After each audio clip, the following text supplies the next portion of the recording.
ముఖ్యంగా హైడ్రా అంటున్నాడు కదా, ఆయనకి హెచ్చరిస్తున్నా. నీ హైడ్రా ఈరోజు ఎవరెవరు మీరు పర్మిషన్లు ఇచ్చి అక్రమంగా కట్టడాలు నిర్మాణం చేసారో వాటిని కూలగొడుతున్నారు కాబట్టి నీ భయం పట్టుకున్నది. కాబట్టి ఇది డైవర్షన్ పాలిటిక్స్ చేసి హైడ్రా గురించి ఎవరు డిస్కషన్ చేయకుండా పాడి కౌశిక్ రెడ్డిని ఎగేసిన పాడి కౌశిక్ రెడ్డికి నేను ఒక రిటర్న్ గిఫ్ట్ ఇవ్వదలుచుకున్నా.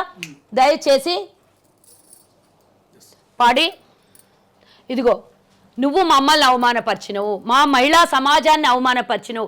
పక్కల కూర్చున్న కేటీఆర్ మొన్న బస్సులో పోతున్నటువంటి మహిళల్ని అగౌరవపరిచిండు.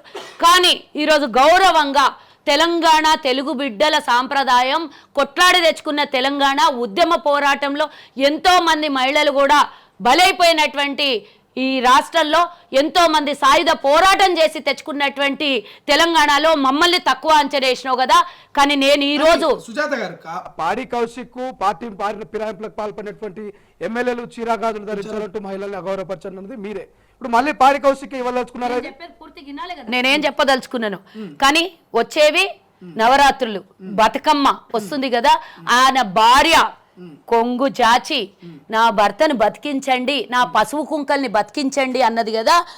ఆ తల్లి ఆయన భార్య అంటే మా సోదరి లాంటిది కాబట్టి ఆమె నీ పసుపు కుంకల్ని రక్షించింది. ఆమె పసుపు కుంకల్ని ఓటేసి రక్షించినటువంటి హుజూరాబాద్ నియోజకవర్గ ప్రజల తరఫు నుంచి, మహిళా మండల సోదరుల తరఫు నుంచి బతుకమ్మ కానుకగా ఆమె పసుపు కుంకుమల్ని కాపాడినటువంటి హుజూరాబాద్ నియోజకవర్గం మహిళా మండల అందరి తరఫు నుంచి బతుకమ్మ కానుకగా ఆమెకి చీర గాజులు సారేగా మేము తెలుగింటి ఆడపడుచుగా మా ప్రభుత్వం నుంచి నీకు పంపిస్తున్నా. నీకు కాదు, కౌశిక్ రెడ్డి భార్యకి నువ్వు ఇయ్యాలి కానుక. ఎందుకంటే ఆమె నిన్ను గెలిపించింది. ఆమె కొంగు చాచి అర్జించి నేను చచ్చిపోతాను, నా గుండె బరువెక్కింది, నా భారం అయిపోయింది, నా గుండె చావో రేవో, నాకు మీరు ఓటేస్తే అసెంబ్లీలో కూర్చుంటా, ఓటేయకపోతే పాడెక్కుతా, నేను అన్ని బ్లాక్మెయిల్ చేసినావు, అప్పుడే నీకు డిస్క్వాలిఫై చెయ్యాలి.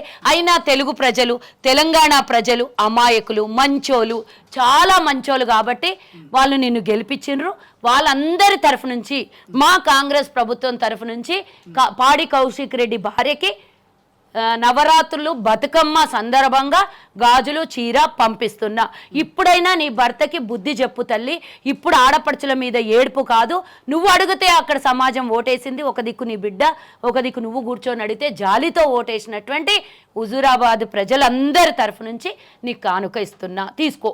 సరే, అసలైన తొలి వెలుగు.